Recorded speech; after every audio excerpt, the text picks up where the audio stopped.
Hello friends, welcome to D U SOL info. कैसे हो आप सब लोग और कैसी चल रही है आप लोगों की तैयारी? आई होप बहुत अच्छी चल रही होगी, है ना। बहुत सारे स्टूडेंट्स ऐसे हैं जिनकी तैयारी राम भरोसे चल रही है। तो राम भरोसे वालों, आप लोगों के लिए मैं रामबाण लेके आया हूँ। और ये जो क्वेश्चन सीरीज़ है, आप देखना आपके लिए बहुत ज़्यादा हेल्पफुल होने वाली है।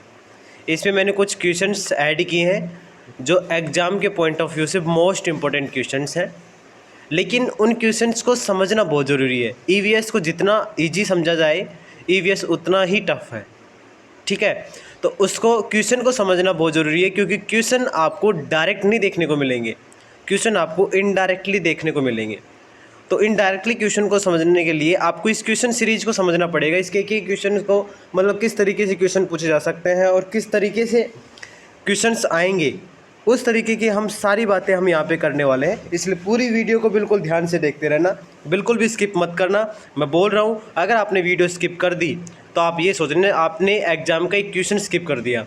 तो इसलिए बिल्कुल ध्यान से, और वीडियो अगर अच्छी लगे तो एंड में लाइक ज़रूर करना उसको, ठीक है। लाइक करने से हमें मोटिवेशन मिलता है।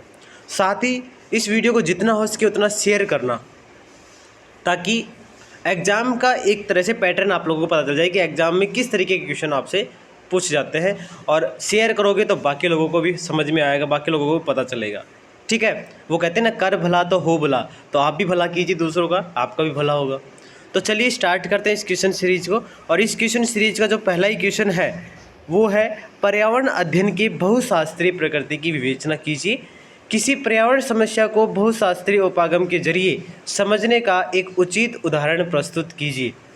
यानी कि पर्यावरण जो इन्वायरमेंटल साइंस है, इसका अध्ययन के लिए एक बहुशास्त्रीय प्रकृति, मतलब अलग अलग प्रकार, देखो इन्वायरमेंटल साइंस पर्यावरण अध्ययन में हम अलग अलग प्रकार के टॉपिक्स को पढ़ते हैं, ठीक है। वैश्विक स्तर के ऊपर, हम अपने देशीय स्तर के ऊपर अलग अलग समस्याएं होती हैं, अलग अलग जो पर्यावरण में जो विभिन्न घटनाएं होती हैं उनके बारे में हम समझते हैं। और उनको समझने के लिए हमें बहुशास्त्रीय प्रकृति की आवश्यकता है।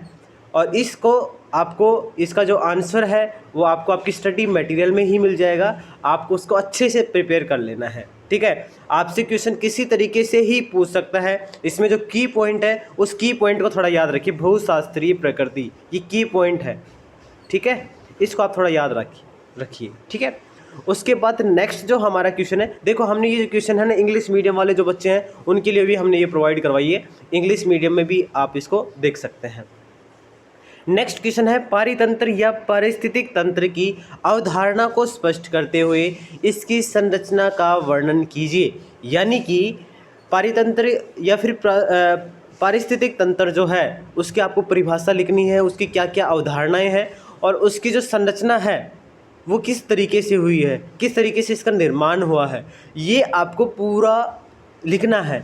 आप ध्यान से देखना, एग्जाम में आपको जो क्वेश्चन लिखना है वो एटलीस्ट आपको कम से कम 4 पेजेज के अंदर लिखना है, ठीक है। कितने पेजेज के अंदर?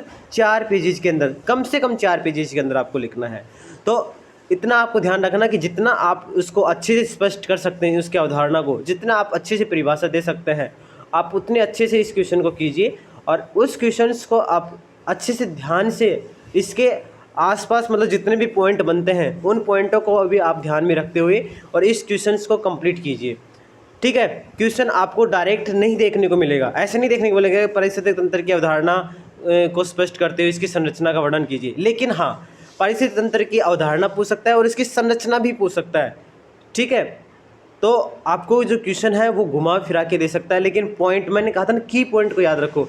तो मैंने जो इस क्वेश्चन सीरीज में जो हमने ऐड किए हैं वो मेनली की पॉइंट को ऐड किया है कि कहाँ से क्वेश्चन बन सकते हैं। क्वेश्चन बन सकते हैं पारिस्थितिक तंत्र से, ठीक है, समझ में आया। पारिस्थितिक तंत्र से ये क्वेश्चन बन सकते हैं।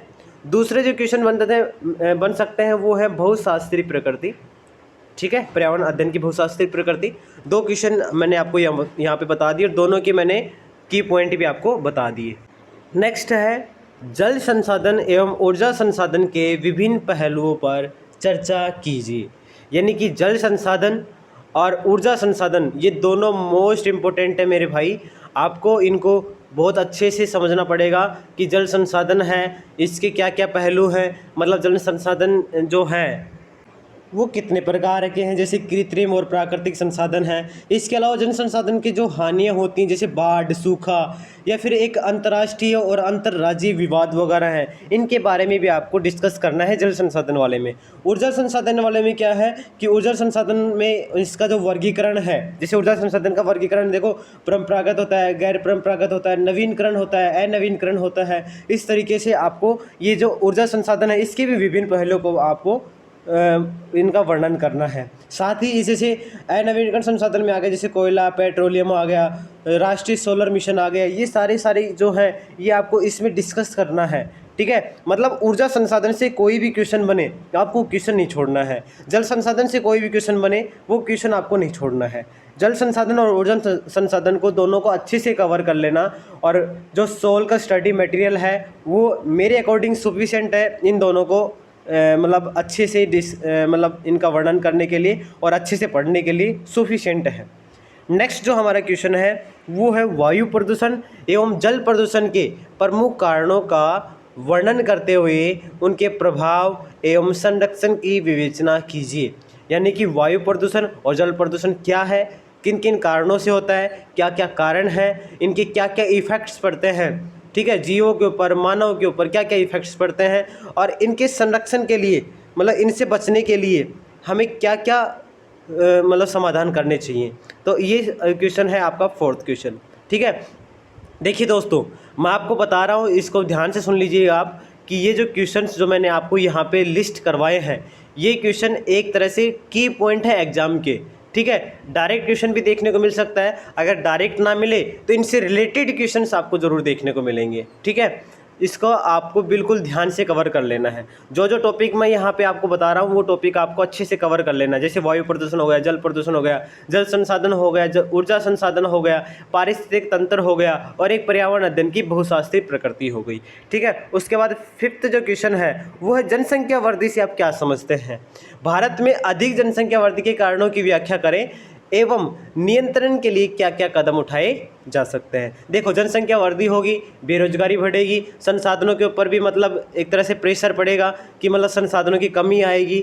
ठीक है, बहुत सारे कारण हैं जनसंख्या वृद्धि से, मतलब इनके जो एक तरह से हम कह सकते हैं कि इनके जो नुकसान हैं जनसंख्या वृद्धि के, वो नुकसान हमें देखने को मिलते हैं, और इनके नियंत्रण के लिए क्या क्या कदम उठाए जा सकते हैं वो भी आपको इसमें डिस्कस करने हैं। ठीक है, तो ये क्वेश्चन भी आपको बुक में मिल जाएगा, आप अच्छे से इसको कवर कर सकते हैं।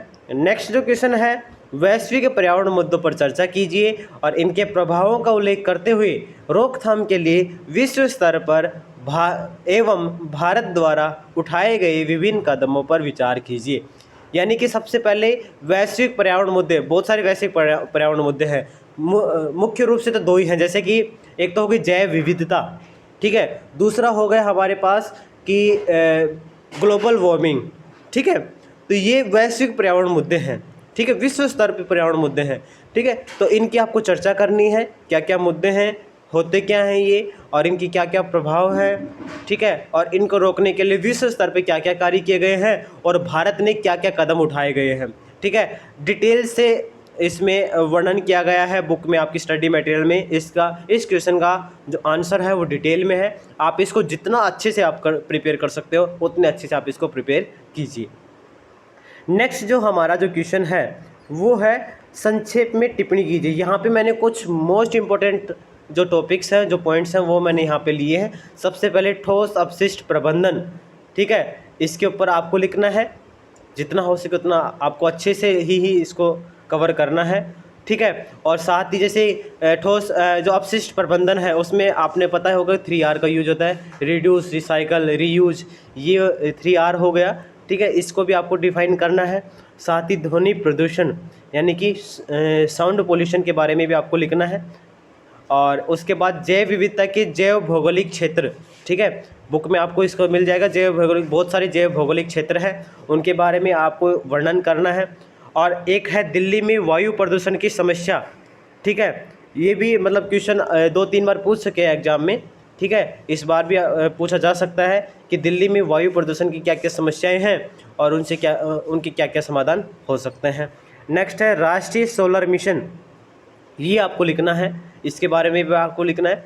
उसके बाद नेक्स्ट है हमारा चिपको आंदोलन। और अगला है नाभिकीय ऊर्जा संयंत्रों का मानव स्वास्थ्य के ऊपर प्रभाव। देखिए दोस्तों, जितना हो सके उतना मैंने आपको इन जो आपकी जो बुक में जो क्वेश्चंस बन सकते हैं, कहाँ कहाँ से क्वेश्चन बन सकते हैं, वो टॉपिक मैंने यहाँ पे उठाए हैं। और जितने टॉपिक से मैंने क्वेश्चन उठाए हैं उतने टॉपिक्स को आपको अच्छे से कवर कर लेना है, ठीक है। और जितने मैंने आपको यहाँ पे जो की पॉइंट दिए हैं, ठीक है, जो की पॉइंट दिए हैं इन की पॉइंटों के ऊपर आपको ध्यान रखना है, ठीक है। जैसे नाभिकीय ऊर्जा के बारे में, चिपको आंदोलन के बारे में, राष्ट्रीय सोलर मिशन के बारे में, ठीक है, दिल्ली में वायु प्रदूषण है, ठीक है, जैव विविधता के जैव भौगोलिक क्षेत्र है, ध्वनि प्रदूषण है, ठोस अपशिष्ट प्रबंधन है, ठीक है। उसके बाद यहाँ पे बात करें तो वैश्विक पर्यावरण मुद्दे हैं, ठीक है, जनसंख्या वृद्धि है, और उसके बाद वायु प्रदूषण है, जल संसाधन और ऊर्जा संसाधन है, जल प्रदूषण है, ठीक है, पारिस्थितिक तंत्र है, और इस पारिस्थितिक तंत्र की अवधारणा वगैरह हो गई। उसके बाद पर्यावरण अध्ययन के भौशास्त्रीय प्रकृति है।